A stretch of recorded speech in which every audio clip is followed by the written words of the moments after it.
Pemerintahan kali ini berhasil membangun jalan tol terpanjang dibandingkan periode-periode sebelumnya. 63% dari seluruh jalan tol berbayar yang ada di Indonesia itu dibangun di era pemerintahan sekarang.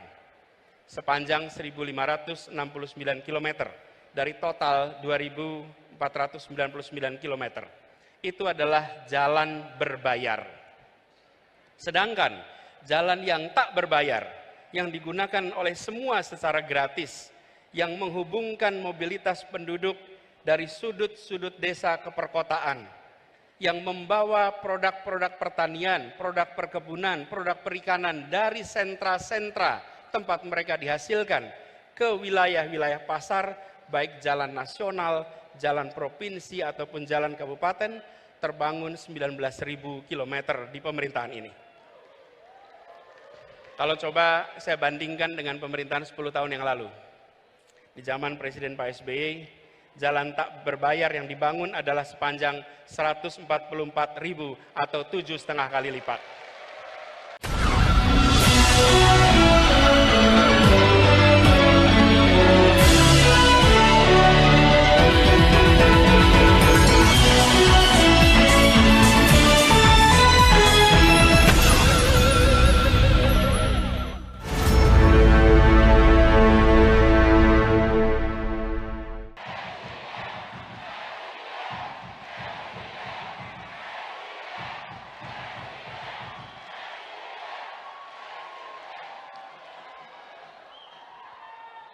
PKS,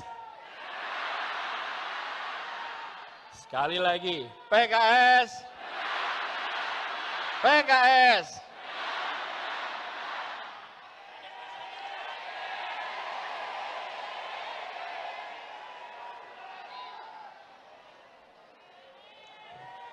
Saya baca pantun dulu boleh?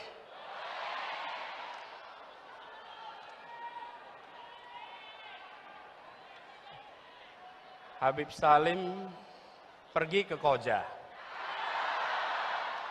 mampir di jalan makan pepaya. 2023 kita bekerja, 2024 kita berjaya.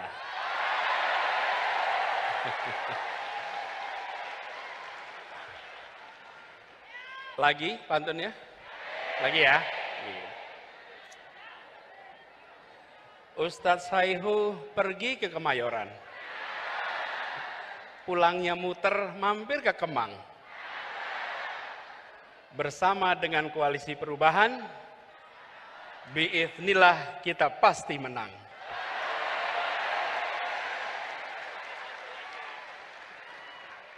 Kalau dua itu kelihatannya kurang lengkap. Ini koalisi bertiga, pesannya 3, 2 tambah 1 sama dengan 3. Satu lagi.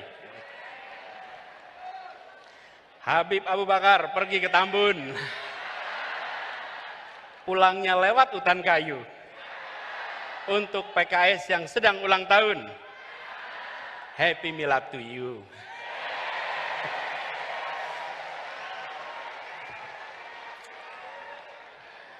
Yang saya hormati, yang kita hormati, yang kita muliakan orang tua kita, Wakil Presiden Republik Indonesia ke-10 dan ke-12, Bapak Muhammad Yusuf Kalla.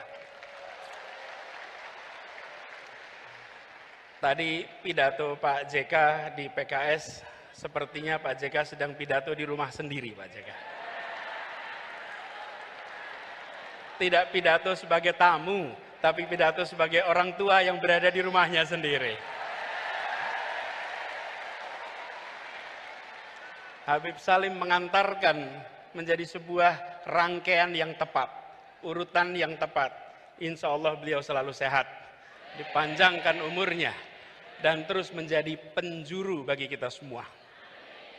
Yang saya hormati, saya muliakan, yang kita semua sayangi, Ketua Majelis Syuro Partai Keadilan Sejahtera, Habib Dr. Salim Segaf Al-Jufri, para Wakil Ketua Majelis Syuro, Bapak Dr. Hidayat Nur Wahid, Bapak Dr. Muhammad Sohibul Iman, Bapak Dr. Ahmad Heriawan, Bapak Dr. Andes Suharna, Surapranata, yang saya hormati Sekretaris Majelis Syuro Ustadz Muhammad Sauki, yang saya hormati Ketua Majelis Pertimbangan Pusat Bapak Dr. Suswono, Ketua Dewan Syariah Pusat Kiai Haji Muslih Abdul Karim, yang saya hormati Presiden PKS Bapak Haji Ahmad Saihu,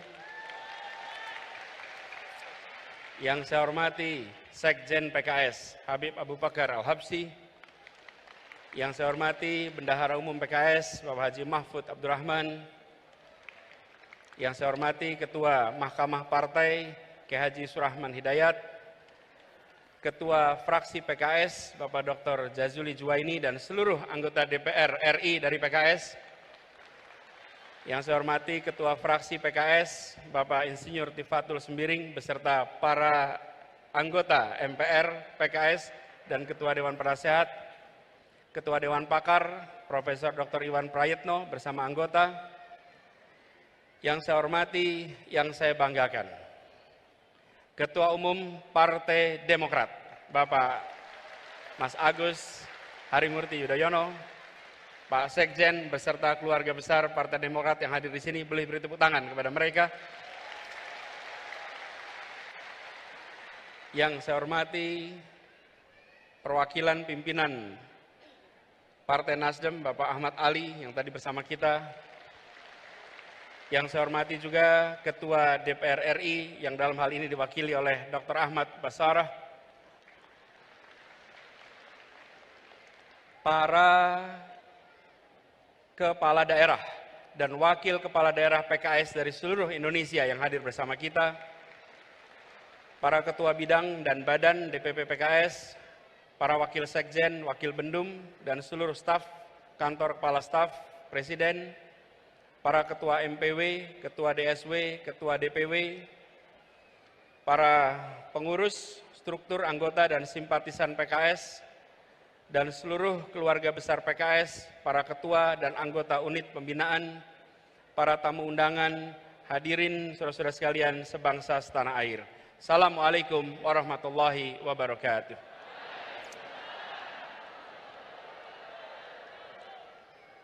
Alhamdulillah, kita bersyukur ya Allah Subhanahu wa Ta'ala, di sore yang cerah ini kita diberikan kesempatan untuk bersama-sama memperingati 21 tahun perjalanan PKS yang perjalanannya tadi diungkapkan berkali-kali. PKS telah menjadi salah satu partai yang bisa dijadikan teladan dalam berdemokrasi. PKS konsisten bahwa berdemokrasi memiliki dua peran. Ada masa berperan di dalam pemerintahan dan ada masa berperan di luar pemerintahan. PKS menjalankan itu dengan konsisten. Karena itulah ini bisa menjadi contoh. 21 tahun adalah masa yang pendek untuk usia sebuah organisasi. Masih panjang perjalanan ke depan. Mempesona ditulis hari ini itu penting, tapi mempesona ketika ditulis para sejarawan itu jauh lebih penting. Dan PKS memberikan dokumen kepada para sejarawan nanti sebagai partai yang konsisten memainkan perannya ketika berada di dalam pemerintahan, kontributif, ketika di luar pemerintahan, konstruktif. Ini adalah satu peran yang luar biasa yang dimainkan oleh PKS. Dan peringatan kali ini seperti tadi disampaikan oleh Beb Abu, Pak Sekjen, bahwa seharusnya diselenggarakan April, tapi karena jadwal dan lain-lain jadi dilaksanakan di bulan Mei. Dan ini bersamaan, pilihannya adalah 20 Mei. 20 Mei ini bersamaan dengan 115 tahun momen kebangkitan nasional. Karena itu di dalam kesempatan ini izinkan kita juga menengok pada perjalanan bangsa bahwa momen kebangkitan nasional 115 tahun yang lalu adalah momen di mana kita bangkit. Perlawanan yang dulu lokal, yang dulu fisik menjadi perjuangan yang terkoordinir dengan kekuatan intelektual, dengan kekuatan politis dan memiliki identitas kebangsaan yang kuat. momen kebangkitan nasional adalah awal dari perjuangan menuju kemerdekaan. 37 tahun kemudian kita meraih kemerdekaan. Dan ini adalah kesempatan hari ini untuk kita reflektif.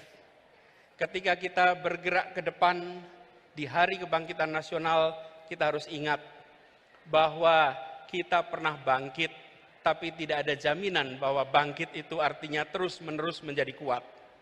Bangsa-bangsa di seluruh dunia, ada masa mereka bangkit, membesar, ada masa mereka bangkit, pelan-pelan turun, bahkan gagal. Di berbagai tempat di seluruh dunia. Karena itu momen ini, di saat ulang tahun PKS, bersamaan dengan momen kebangkitan nasional, mari kita tengok, bangsa ini harus bisa bangkit lebih kuat. Sambil kita lihat pelajaran dari bangsa-bangsa di seluruh dunia. Ribuan tahun sejarah sudah mencatat bangsa yang bangkit dan bangsa yang kemudian negaranya hilang. Ada sebuah buku berjudul Why Nations Fail, Mengapa Negara Gagal. Studi ini bukan studi teoritis. Studi ini adalah mengumpulkan berbagai peristiwa, mengambil hikmahnya, apa yang harus kita perhatikan supaya kita terus bisa bangkit ke depan. Dan di antara tanda-tanda mengapa gagal, mengapa kemunduran adalah dua unsur utama, institusi politik dan institusi ekonomi. Ketika institusi politik, institusi ekonomi itu bersifat ekstraktif, memeras, maka pelan-pelan negaranya akan turun. Tapi kalau institusi ekonomi, institusi politik sifatnya inklusif, memberikan kesempatan setara kepada semua, pelan-pelan negara akan bangkit menjadi kuat, menjadi makin berkembang. Apakah institusi politik dan ekonomi yang bersifat memeras, menyingkirkan, atau bersifat inklusif memberikan kesempatan pada semua? Coba kita lihat satu-satu. Kita lihat institusi politik. Apa bedanya negara dengan institusi politik yang bersifat memeras, ekstraktif, menyingkirkan, dan yang bersifat inklusif atau melayani semua? Negara dengan institusi politik bersifat memeras, menyingkirkan, cenderung mengkonsolidasikan kekuatan, kewenangan pada satu pemimpin, pada satu grup, pada satu kelompok. Kekuasaannya tidak disebar dan dibagikan kepada semua. Negara dengan institusi politik yang memeras, menyingkirkan, memberikan kesempatan partisipasi yang terbatas, partisipasi yang terkendali. Bahkan mereka-mereka yang berbeda pikiran politiknya sering dipinggirkan dari arena. Negara dengan institusi politik yang memeras, menyingkirkan ini sering tidak mengindahkan etika, sering tidak mengindahkan aturan hukum. Bahkan peraturan bisa ditekak-tekuk, bisa diterapkan setelah tebang pilih, dan seringkali dibuat hanya untuk menguntungkan mereka yang sedang berada di dalam lingkar kekuasaan. Mudah-mudahan tanda-tanda seperti ini tidak ada di negeri kita. Ada apa tidak? Ada yang merasakan? Jangan sampai ada. Karena itu tanda-tanda bukan menuju kesuksesan. Dan sebaliknya, negara dengan institusi politik yang bersifat melayani semua, yang menjunjung tinggi pilar demokrasi, yang memberikan kewenangan kepada cabang-cabang pemerintahan agar saling mengawasi, saling menyeimbangkan. Negara yang seperti ini akan kita saksikan tanpa konflik kepentingan. Misalnya, yang seperti ini tidak ada market player yang sekaligus regulator. Kalau pedagang, pedagang saja. Jangan pedagang sekaligus pejabat, sekaligus pembuat aturan. Apalagi membuat aturan yang terkait perdagangan yang dibuatnya. Dan juga tidak kemudian serba rangkap jabatan, apalagi rangkap jabatan yang bertumpuk-tumpuk. Juga memastikan meritokrasi berjalan dalam pemerintahan, bukan memberikan keistimewaan pada keluarga. negara dengan institusi politik yang melayani ini cenderung menjunjung tinggi tegaknya rule of law. Sehingga yang dilakukan adalah memperkuat cabang-cabang hukum agar independen, agar terbebas dari intervensi politik, agar transparan dalam setiap pengambilan keputusan. Dan kalau kita saksikan, ini yang harus kita perkuat di Republik ini. Yang terakhir, negara dengan institusi politik yang inklusif, yang melayani, akan menjunjung tinggi kesempatan warga untuk menyuarakan pandangannya, pikirannya, aspirasinya, tanpa sedikit pun ada rasa takut. Negara yang inklusif adalah negara yang tidak baperan. Negara yang membuka ruang kepada kritik. Negara atau pemerintah memiliki kekuatan aparat, memiliki kekuatan anggaran, memiliki kekuatan media, memiliki bahkan kekuatan senjata. Yang dimiliki oleh rakyat adalah gagasan, aspirasi, dan kata-kata. Jangan sampai satu hal yang dimiliki oleh rakyat, kata-kata itu pun dilarang untuk diartikulasikan. Izinkan kata-kata rakyat bisa muncul ke permukaan. Karena itu bila saat ini ada pasal-pasal yang dikenakan kepada mereka yang mengungkapkan pendapat, maka ke depan kita perlu justru pasal-pasal dalam undang-undang kita, dalam peraturan kita yang secara tegas dan eksplisit melarang persekusi atas kebebasan berpendapat. Jadi saya juga mengalami ketika tugas di Jakarta. Ketika berada di pemerintahan, maka kita menjadi kotak pos alamat keluhan dan kritik. Dan itu harus diterima sebagai it comes with the job. Ini adalah bagian dari pekerjaan. Tidak perlu dituntut, tidak perlu diprosekusi, dan itu juga yang telah kita sama-sama laksanakan di Jakarta. Tidak ada satupun yang dilaporkan dan diprosekusi.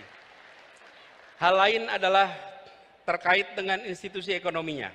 Negara dengan institusi ekonomi yang bersifat ekstraktif atau memeras, cenderung membatasi akses, membatasi kesempatan ekonomi, dan sumber daya finansial hanya kepada sebagian kalangan. Mereka yang berada dalam lingkar kekuasaan saja, mereka yang dekat lingkar kekuasaan saja. Sementara mereka yang jauh, mereka yang tidak bersama, tidak mendapatkannya. Ini harus kita hindari. Harus dihadirkan transparansi dan pengawasan atas penyalahgunaan kekuasaan seperti ini. Dan tentu saja negara dengan institusi ekonomi yang bersifat melayani semua, sifatnya inklusif, adalah yang memberikan kesempatan terbuka, kesempatan yang lebar kepada semuanya. Dan langkah-langkah yang kita lakukan untuk menghadirkan ini adalah memastikan bahwa yang kecil bisa menjadi besar tanpa mengecilkan yang besar. Semangatnya adalah seperti tadi disampaikan, bahwa membesarkan yang kecil tanpa mengecilkan yang besar. Jadi bukan hanya bersifat ekstraktif, memberikan kesempatan pada yang besar untuk makin besar, tapi harus memastikan bahwa semua dapat kesempatan yang sama. Dan negara dengan institusi ekonomi yang bersifat ekstraktif ini cenderung abai pada pengembangan pelayanan publik dan pembangunan infrastruktur. Sebaliknya, yang inklusif cenderung untuk melayani semua. Kalau kita bicara infrastruktur, tadi sudah disampaikan juga, alhamdulillah kita lihat banyak pembangunan infrastruktur besar di zaman pemerintahan sekarang ini. Kita ambil contoh pembangunan jalan, tadi juga disampaikan pembangunan jalan. Media, ada tim jurnalis dari media Kata Data, ini mengumpulkan datanya. Izinkan saya kutip di sini. Pemerintahan kali ini berhasil membangun jalan tol terpanjang dibandingkan periode-periode sebelumnya. 63% dari seluruh jalan tol berbayar yang ada di Indonesia itu dibangun di era pemerintahan sekarang. Sepanjang 1.569 km dari total 2.499 km. Itu adalah jalan berbayar. Sedangkan jalan yang tak berbayar, yang digunakan oleh semua secara gratis, yang menghubungkan mobilitas penduduk dari sudut-sudut desa ke perkotaan, yang membawa produk-produk pertanian, produk perkebunan, produk perikanan dari sentra-sentra tempat mereka dihasilkan ke wilayah-wilayah pasar, baik jalan nasional, jalan provinsi ataupun jalan kabupaten, terbangun 19.000 km di pemerintahan ini. Kalau coba saya bandingkan dengan pemerintahan 10 tahun yang lalu, di zaman Presiden Pak SBY, jalan tak berbayar yang dibangun adalah sepanjang 144.000 atau 7,5 kali lipat. Bila dibandingkan dengan jalan nasional, di pemerintahan ini membangun jalan nasional sepanjang 590 km, di era 10 tahun sebelumnya 11.800 km. 20 kali lipat. Kita belum bicara mutu, kita belum bicara standar dan lain-lain, kita bicara panjangnya. Kedua infrastruktur ini jelas diperlukan sama-sama, tapi yang perlu kita perhatikan di sini adalah bahwa keberpihakan ketika bicara institusi ekonomi memberikan kesetaraan kesempatan kepada semuanya. Kita perlu memikirkan ke depan institusi yang inklusif, infrastruktur yang menunjang keseharian. Air saja misalnya, hari ini kita punya air di sini. Susenas 2019 menunjukkan 38% penduduk Indonesia menggunakan air dalam kemasan sebagai sumber air minum. Kalau itu pilihan tidak apa-apa, tapi kalau itu keterpaksaan, maka negara harus hadir menyediakan infrastruktur mikro kecil yang dirasakan oleh seluruh rumah tangga di Indonesia. Kalau kita lihat datanya, sumur ada 21%, pompa air 16%, pipa hanya 10%. Ke depan kita perlu membangun institusi ekonomi inklusif yang memang belum tentu megah untuk difoto. Belum tentu menarik seperti jalan berbayar atau airport bandara yang megah. Tapi air yang mengalir di tiap rumah tangga, infrastruktur mikro di tiap rumah tangga, itu akan memberikan rasa kebahagiaan bagi seluruh rakyat Indonesia. Infrastruktur yang bukan hanya untuk sebagian, tapi infrastruktur untuk semuanya. Kita ambil contoh yang dikerjakan sama-sama di Jakarta. Kepulauan Seribu selama berpuluh tahun adalah kepulauan yang tidak menjadi perhatian utama. Bersama-sama dengan PKS, bersama dengan Demokrat, ketika mengurus Jakarta, kita pastikan bahwa wilayah itu bukan wilayah yang tertinggal, tapi wilayah yang mendapatkan kesetaraan kesempatan dari kita. Bahkan ketika mereka sudah terbangun infrastruktur air, listrik, transportasi, kalau datang ketemu mereka bilangnya gini, Pak Gub, kami butuhnya ATM sekarang Pak. Dulu butuhnya transportasi, sekarang butuhnya ATM, butuhnya cooling station. Itu menggambarkan mereka sudah meningkat kebutuhannya. Karena itu yang tadi disampaikan juga, perjalanan 5 tahun di Jakarta kemarin adalah perjalanan kita membawa janji untuk rakyat Jakarta. Dan janji itu kita lunasi sama-sama untuk rakyat Jakarta. Kini saatnya untuk kita menyongsong amanah yang lebih besar bagi seluruh rakyat Indonesia. Dan kita harus bangkit dengan kekuatan sendiri. Tadi disampaikan pentingnya untuk kita menggunakan kekuatan bangsa Indonesia. Pak Ketua Majelis Suro yang saya hormati, di ujung utara Jakarta ada sebuah stadion yang terbangun. Namanya Jakarta International Stadium. Stadion itu memecahkan rekor dunia karena infrastruktur yang dibangun adalah salah satu infrastruktur paling rumit yang pernah dikerjakan. Di mana harus mengangkat sebuah atap yang beratnya 36.000 ton. Sama seperti mengangkat 24.000 mobil bersamaan. Dikerjakan dengan kompleksitas yang sangat tinggi. Bahkan program National Geographic Megastructure menempatkan ini sebagai salah satu proyek yang patut untuk jadi pelajaran bagi seluruh dunia. Dan siapa yang membangun? semua anak-anak yang dilahirkan oleh ibu Indonesia, yang dididik di tanah Indonesia, yang bersekolah di Indonesia, tidak menggunakan tenaga dari luar, tenaga kita, mereka sama hebatnya, dunia mempesona dengan hasil kerja anak-anak Indonesia.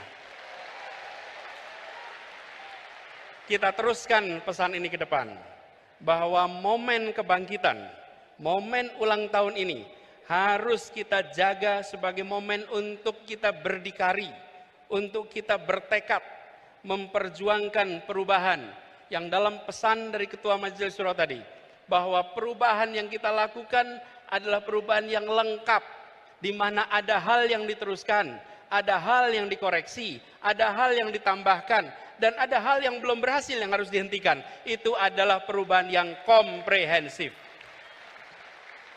Karena itu kita menawarkan kepada seluruh rakyat Indonesia, PKS menawarkan, dari Nasdem menawarkan, Demokrat menawarkan, dan kami juga menawarkan bahwa gagasan diusung, gagasan ditunjukkan.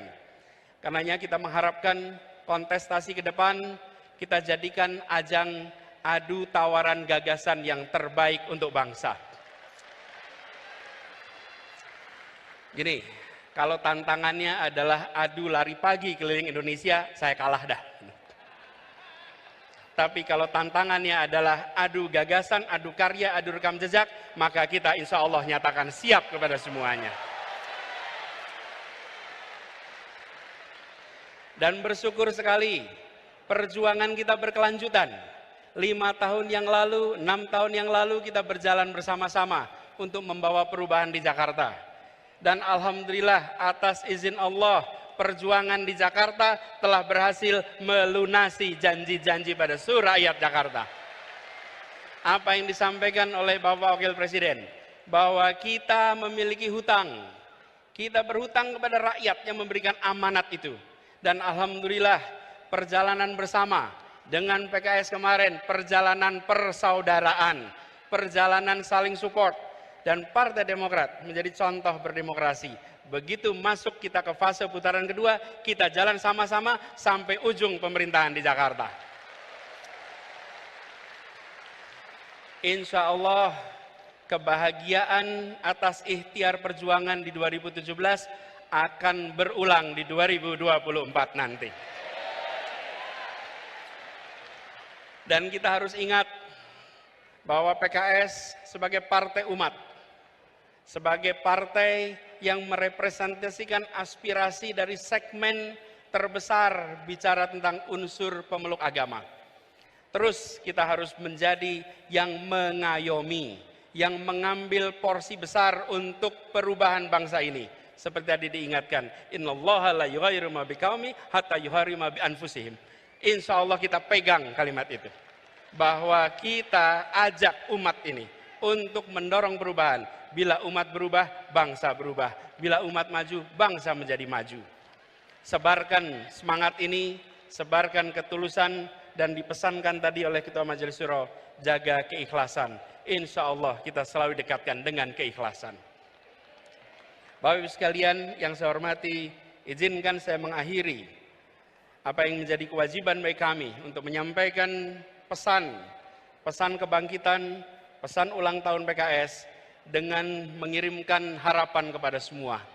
Mari kita jaga perjalanan ke depan dengan menjaga persatuan, menjaga suasana kebersamaan. Persatuan Indonesia, tadi digarisbawahi, tidak mungkin bisa terjadi dalam ketimpangan.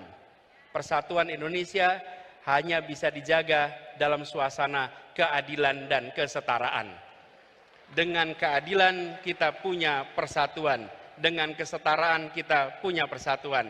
Mari kita pulang dari peringatan 21 tahun PKS, 115 tahun kebangkitan nasional dengan membawa pesan, kami hadir untuk menghadirkan keadilan sosial bagi seluruh rakyat Indonesia. Kami hadir untuk memastikan ada kesejahteraan bagi semua. Kami hadir untuk memastikan muncul persatuan bagi semuanya. Izinkan kami menutup dengan sebuah pantun. Pantun ya. Bangkit serempak satu tujuan. Mantapkan cita perjuangan bersama. Mari bersatu ciptakan perubahan, wujudkan keadilan Indonesia sejahtera.